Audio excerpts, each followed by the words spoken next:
Philip, I want to tell you a story. And like all good stories, it starts like this. Once upon a time, there was a father. And in case you can't figure that out, that's me. This father had a wonderful little boy. He was very happy. But then one day he found out that his wife was going to have another baby. So I prayed, Lord, if it's your will, give me a little girl. And he did.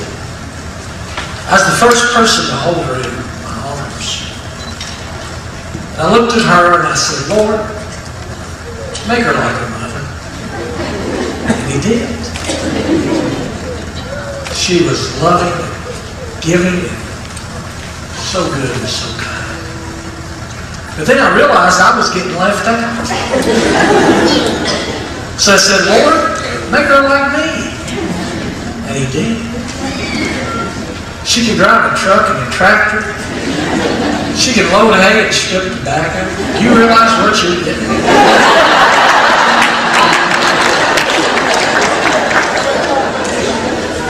But at the same time, she was opinionated, and emotional, and hard-headed.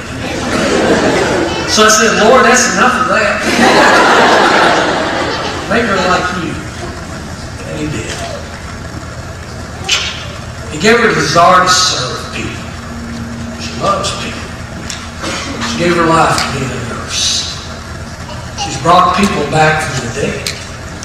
And she's held the hand of people and breathed their last breath. He gave her a heart for missions, and she's trekked all over the world. Pushed canoes up swollen rivers and laid on the floor while bullets whizzed outside so she'd tell people about Jesus. But still something was missing. So I said, Lord, make her happy. And she did. You see that look on her face? I never saw that until she met you. And I'm grateful.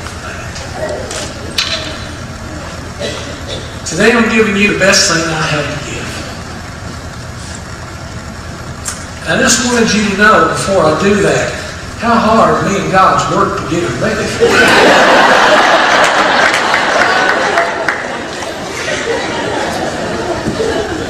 So Philip, as I give her to you, I don't think you'll mind if I give you one little word of advice.